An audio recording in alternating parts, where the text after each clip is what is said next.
Many of you have wondered about the difference between γιατί and επειδή. Do they have the same meaning? And if yes, are they interchangeable?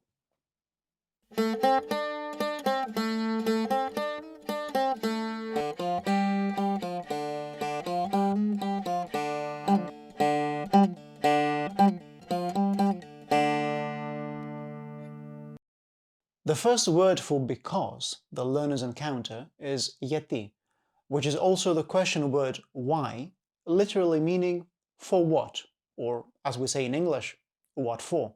The same pattern is found in Spanish and Italian with por qué and perché. On the other hand, επειδή can only mean because.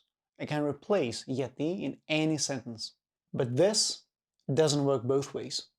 There is one use of the word because which γιατί cannot express in a Greek sentence, and it has to do with the position of the cause and the effect. Τον πέταξαν έξω γιατί επέμενε να φιλήσει τον σεκιουριτά. Τον πέταξαν έξω επειδή επέμενε να φιλήσει τον σεκιουριτά. The cause follows the effect, the two words are interchangeable, and everyone's happy, apart from the security guy. But now look at this. Επειδή η μάνα μου κρυώνει, μου είπε να βάλω ζακέτα. You cannot use γιατί in this sentence because it states the cause before the effect. However, if you flip it, γιατί and επειδή will be interchangeable again. Η μάνα μου είπε να βάλω ζακέτα γιατί κρυώνει. Η μάνα μου είπε να βάλω ζακέτα επειδή κρυώνει. For all the pedants watching this video, no, it's not about whether the word because is at the beginning of the sentence. It's about its position relative to what it justifies. That was deep. Πήγαμε για μπάνιο, αλλά επειδή το νερό ήταν κρύο, κατουρίσαμε αλλού. No, I should say it in a serious tone. Πήγαμε για μπάνιο, αλλά επειδή το νερό ήταν κρύο, κατουρίσαμε αλλού.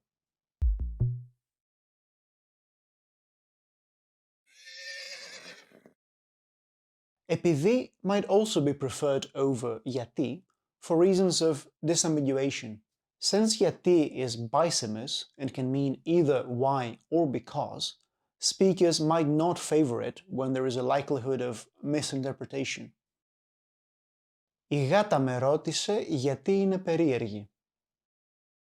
This sentence can be ambiguous, especially in writing where the intonation is not there to give any hints. Επειδή is here to resolve this issue. Η γάτα με ρώτησε επειδή είναι περίεργη. Wow. Another difference between the two words can be the level of formality. Επειδή can be slightly more formal, therefore it is often preferred in the press. And this brings us to the third word for because, διότι. Διότι is the most formal because that Greek possesses and is used the same way as γιατί.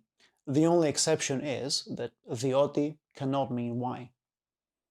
Δεν επιθυμώ να βγω μαζί σας, διότι σας βρίσκω φρικτά βαρετό. Let's see how the three words are laid out in the language, semantically and syntactically. This is one of the rare cases of a table that makes things more complicated instead of simplifying them.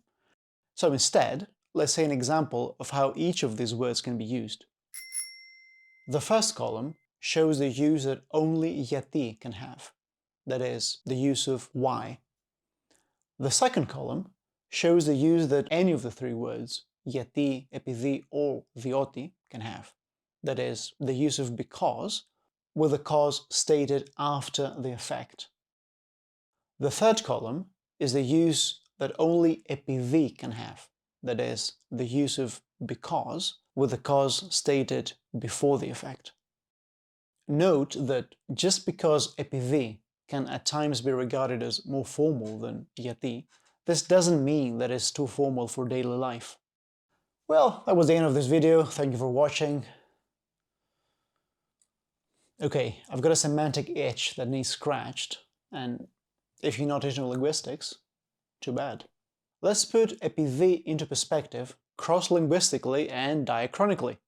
In older forms of Greek, επειδή was a word that denoted time, and it used to mean after that or since. In a sentence like this one, επειδή η μάνα μου κρυώνει, μου είπε να βάλω ζακέτα. The cause and effect construction is presented in the order the incidents actually occur in and reflects the actual timeline of events. In this sentence, just like in real life, the effect comes after the cause, and the only way to express this in Greek is through επειδή, the word that used to mean after that. You can also understand this pattern through English, namely through the word since. In English, when the cause is mentioned first, the word since is often used instead of because. Since I didn't know what to cook, I let them starve. Since also has its roots in denoting time, coming from Old English sithen, meaning afterwards, thereafter. While it has kept its time-related meaning, it has also adopted an additional function of introducing a cause.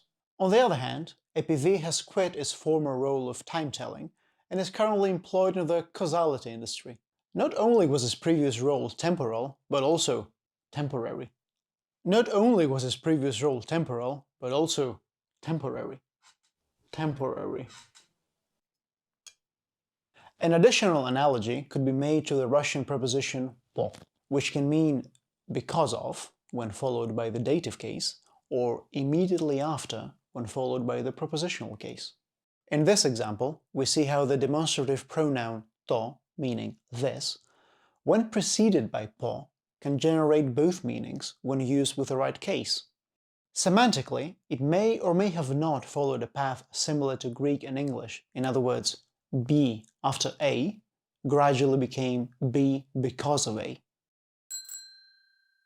Whatever the case is, a learner can use such examples to consolidate their understanding of επειδή and how it differs to its two occasionally estranged cousins, γιατί and διότι.